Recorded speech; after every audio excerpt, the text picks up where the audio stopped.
तो hello student, देखते हैं हम लोग जेई मेंस का 2025 का 22 जनवरी मॉर्निंग शिफ्ट का क्वेश्चन है।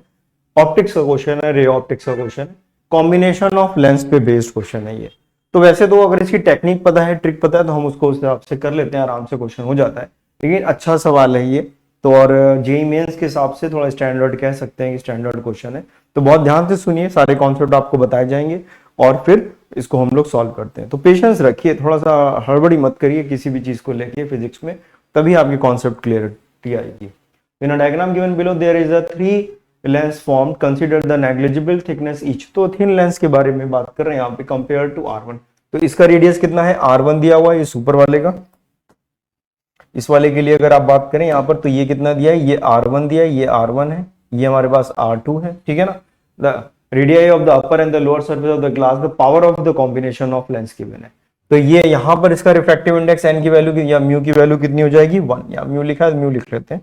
तो म्यू की वैल्यू यहाँ पर कितनी, ये एयर है, ये यहाँ म्यू की वैल्यू 1 है। ये वाटर है 4/3, ये ग्लास हमारा दिया है 3/2, फिर ये वाटर है 4/3। और आपसे पूछा जा रहा है इसका कॉम्बिनेशन पूरा जो है मिला के, इसका जो लेंस बन रहा है, कंबाइंड लेंस बन रहा है, उसकी पावर कितनी है, उसकी पावर कितनी है। तो देखिए, इस तरह का कोई भी क्वेश्चन अगर आता है तो हम लोग उसको देखिए सॉल्व कैसे करते हैं। तो हम लोग देखिए इस तरह से कोई भी चीज अगर हमें दी हुई है, मान लीजिए कोई भी अलग अलग तरह के कर्व दिए हैं, ये दिया है, फिर एक ऐसे दिया है, इसका रिफ्रैक्टिव इंडेक्स जहां पे ये है n1, ये n2, n3, n4, n5, ये अलग अलग रेडियस है, R1, R2, R3, R4, magnitude लिखा है। ये डायरेक्शन पॉजिटिव है, मान लीजिए इधर से रे आ रही है, तो ये डायरेक्शन पॉजिटिव है। तो हम इस तरह से इसको लिखा जा सकता है। कैसे लिख सकते हैं, जहां पे जा रही है यानी n2, यहाँ से n2 माइनस n1, और इसका रेडियस, इसका रेडियस इस डायरेक्शन में मेजर करेंगे तो नेगेटिव आ गया। फिर इधर किधर आ रही है, n3 माइनस n2, फिर इसका रेडियस लिख लेंगे, इन दोनों के बीच का जो रेडियस है, लेकिन ये रेडियस कैसा है, पॉजिटिव, इस डायरेक्शन में पॉजिटिव। फिर n4 माइनस n3 ये, फिर n5 माइनस n4 करा, और जैसे रेडियस साइन कन्वेंशन के हिसाब से लिखते चले गए। कोई सरफेस अगर फ्लैट है तो उसका रेडियस कितना हो जाएगा, इन्फिनिटी हो जाएगा। बस इसी कॉन्सेप्ट का यूज करेंगे और सीधे आंसर हमारे पास आ जाएगा, और कुछ नहीं करना। और ये 1/f क्या है, ये 1/f ही जो है हमारे पास, ये 1/f ही क्या है, पावर है। तो यही हमारे पास क्या आ जाएगा, पावर आ जाएगा, कोई दिक्कत नहीं, ठीक है ना। इसका यूज कर लेंगे। तो इस कॉन्सेप्ट का यूज करके यहाँ पे प्रॉब्लम आराम से सॉल्व हो जाएगा। तो देखिए पहले कहां से कहां तक आ रहा है, अगर इसमें हम यूज करें तो ये पहले ही 1, और फिर ये कितना है 4/3। तो अगर हम यहाँ पे लिखें, अगर हम यहाँ पर आपको ऐसे लिख के बताएं, तो आप इसको अगर थोड़ा हम लोग इसको ऊपर कर लें, यहाँ तक लेके आते हैं, और फिर इसको यहाँ पर लिखते हैं हम लोग। तो अगर आप यहाँ पर अगर हम लोग देखें, तो इसको हम लोग क्या लिख सकते हैं, यहाँ पर अगर आप इसे लेंगे तो 1, ये हम लोग लिखेंगे 1, 4/3 माइनस 1, क्या लिखा हमने, n2 माइनस n1, और ये रेडियस, इसका रेडियस कितना है, ये वाली सरफेस कैसी है, इन्फिनिटी, तो ये आ गया इन्फिनिटी। प्लस अब कितना आ गया, ये हमारे पास कितना दिया है, ये वैल्यू कितनी, R1, ये कितना है R1, और ये ऊपर की तरफ है तो माइनस R1 आ गया। और ये इसका रिफ्रैक्टिव इंडेक्स कितना है, 3/2। तो ये वाटर से ग्लास में जा रहा है, तो वाटर से ग्लास यानी कि 3/2 माइनस 4/3। याद रखिए जो भी हमने आपको बताया वो यूज कर रहे हैं। जहां पे जा रहा है रे, इधर से इधर जा रही है, तो इसका रिफ्रैक्टिव इंडेक्स 3/2, इसका रिफ्रैक्टिव इंडेक्स 4/3, और ये ऊपर की तरफ है तो माइनस, फिर आगे इधर की तरफ, फिर क्या लिखेंगे, ये क्या है हमारे पास, ग्लास।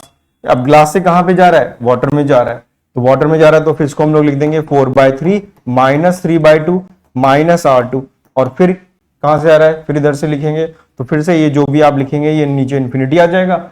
और यहां से अगर आप लिखेंगे तो ये n की वैल्यू यहाँ 1 है, और ये हमारे पास वाटर है, तो 1 माइनस 4/3।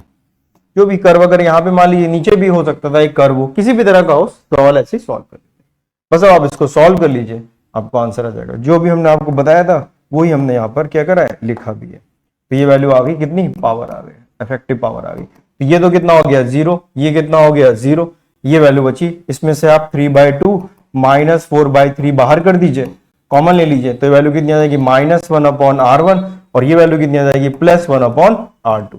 इसको सॉल्व करेंगे तो ये वैल्यू आ जाएगी 9 माइनस 8, कितनी आ रही है, 9 माइनस 8, तो वैल्यू आ गई 1/6। ये 6 आपने एलसीएम ले लिया, और ये 9 माइनस 8 किया, तो ये वैल्यू आ गई हमारे पास 1। तो ये वैल्यू आ गई 1/R1 minus 1/R1 plus 1/R2, ये वैल्यू आ गई।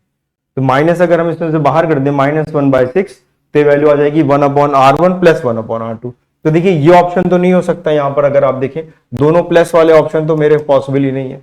अब ये वाला ऑप्शन देख लीजिए, माइनस आर बना रहा, तो ये माइनस अगर आप इसमें से बाहर कर दीजिए तो -1/6 हो जाएगा, तो ये प्लस हो जाएगा और ये माइनस हो जाएगा, तो सेकंड ऑप्शन हमारा करेक्ट है। तो इस तरह से सवाल हो गया। तो आपको अगर ये कॉन्सेप्ट पता है जो भी हम आपको बता रहे हैं कैसे करते हैं, इसी तरह से सारे क्वेश्चंस हो जाते हैं। तो ध्यान रखिए इस तरह के कॉन्सेप्ट को। और ये कॉन्सेप्ट, तो इस तरह की जो भी और ट्रिक्स हैं, किस तरह से कॉन्सेप्ट को हम यूज करते हैं, वो सारी चीजों को अगर आपको और देखना है और समझना है तो आप इस चैनल को प्लीज लाइक करिए, सब्सक्राइब करिए। All the best and take care.